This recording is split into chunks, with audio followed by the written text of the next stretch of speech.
simple. Hein? Je ne vais pas entrer dans des définitions là qui peuvent vous embrayer. L'éternité, c'est les cercles, les pasteurs. Où les cercles a commencé, on ne sait pas. Où les cercles terminent, on ne sait pas. C'est à toi de définir. Peut-être ça a commencé ici, tu vas commencer à douter. C'est ici, c'est ici, c'est ici. C'est pourquoi, en termes de l'étude de Dieu, nous avons toujours tendance à échouer. Pourquoi? Parce que, oh non, l'homme, c'est un singe. Ah, l'homme a commencé par... Non, l'homme, c'est la créature de Dieu. Ah, l'homme, oh, pourquoi? Parce que nous avons toujours, nous sommes tellement Dieu est éternel et personne ne peut comprendre Dieu. Alléluia. Amen. Et son omnipotence, omniscience de Dieu et sa parfaite bienveillance fait en sorte que Dieu soit éternel. Est-ce que vous comprenez? Amen. Et quand on dit que Dieu est éternel, c'est-à-dire on ne peut les trouver ni dans le passé, ni dans le futur, mais il est toujours présent. Vous allez dans le passé, vous ne le trouvez pas. Vous allez dans le futur, il n'est pas là, mais il est toujours prêt. C'est pourquoi il a dit à Moïse, lorsqu'on te demandera quel est le nom de ce Dieu-là, dis-lui quoi? Je suis celui qui suit. Alléluia. Vous voyez seulement les cercles. Le passé du cercle, vous ne connaissez pas. Le futur du cercle, vous ne connaissez pas. Mais le cercle existe. Le cercle est présent. Mais d'où le cercle a commencé, on ne sait pas. D'où le cercle est fini, on ne sait pas. Mais le cercle est prêt, est présent. Nous voyons le cercle. Le cercle est là. Ça c'est Dieu. Alléluia. Amen. Ça c'est Dieu. De l'éternité en éternité, il est Dieu. C'est pourquoi Dieu, en tant que un être suprême, si naturel, supérieur, qui n'a pas de commencement, qui n'a pas de fin, mais qui est toujours présent, en créant l'homme, il dit, créons l'homme à notre image et à notre ressemblance. Il faut que l'homme soit dans l'image de Dieu et l'homme soit dans la ressemblance de Dieu. D'où l'homme doit aussi être éternel comme Dieu.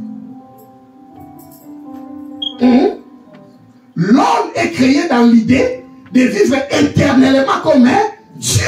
Parce qu'il est créé dans l'image de Dieu et dans la ressemblance de Dieu.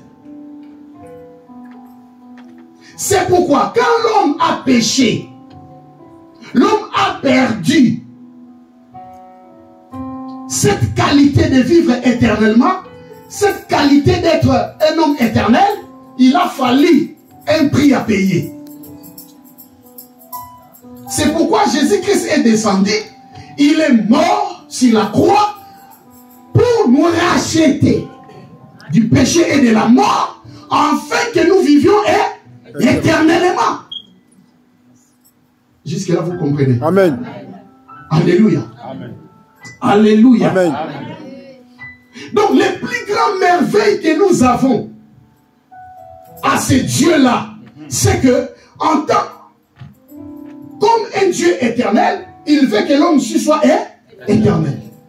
C'est pourquoi en Jésus-Christ, nous avons la vie éternelle. Amen. Ce n'est pas pour rien. Nous avons la vie éternelle en Jésus parce que le Dieu que tu pries, ton Dieu, le Dieu que tu as reçu en toi, est un Dieu éternel. Tel qu'il est, tel que nous sommes. Donc, Dieu veut que toi et moi puissions vivre éternellement. Ça, c'est la volonté de Dieu. Ça, c'est ce que Dieu veut pour nous. Alléluia. Amen. Maintenant, bien-aimés dans le Seigneur, pour vivre éternellement, il y a une préoccupation. Il y a une préoccupation, il faut payer les prix. Il y a beaucoup de gens qui pensent que lorsque nous disons que nous sommes rachetés par un grand prix qui est le sang de Jésus, le sang de Christ, parce qu'ils pensent que Jésus a payé ses prix par les diables. Non. Le prix que Christ a payé sur la croix, il a payé à son Père.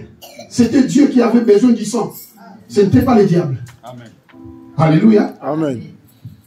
Oui, je sais que ça commence à entrer encore. Alléluia. Amen. Parce qu'il y a beaucoup de gens qui... Ah, tu as payé nos prix pour nous racheter. Tu as payé le prix au diable. Non. J'ai déjà entendu quelqu'un dire ça. Satan, tu me troubles pourquoi? Jésus-Christ a payé le prix. Tu as reçu le sang, non? Tu as reçu le sang. Le sang, c'est Dieu qui l'a demandé. C'est le Père qui l'a demandé. Alléluia. Comme dans l'Ancien Testament, quand quelqu'un pêche, il faut que les souverains sacrificateurs puissent entrer dans le lieu très saint pour sacrifier un animal. Et lorsque le sang d'animal était sacrifié sur l'autel, les péchés de l'homme n'étaient pas. Et le sang qui coulait sur l'autel était brûlé, et ce sang montait vers qui? Vers Dieu. Donc le prix était payé vers Dieu. Ce n'est pas vers le diable. Alléluia. Amen. C'est pourquoi Christ est venu pour payer ses prix à son Père qu'il a exigé. Tu dois descendre pour racheter ces hommes. J'ai besoin que ces hommes vivent éternellement. C'est l'une des choses la plus merveilleuse que je veux à mon peuple, qu'il vive éternellement. Car je suis un Dieu qui est la source de toutes choses à merveille. Il n'y a pas toutes choses à merveille sans la vie éternelle. Tu peux bien vivre sur la terre. Tu peux avoir des conditions. Tu peux avoir de l'argent. Tu peux. À quoi bon vivre heureux dans le monde, gagner tout le monde et perdre son âme? Tu as besoin de la vie éternelle. Dis, j'ai besoin de la vie éternelle.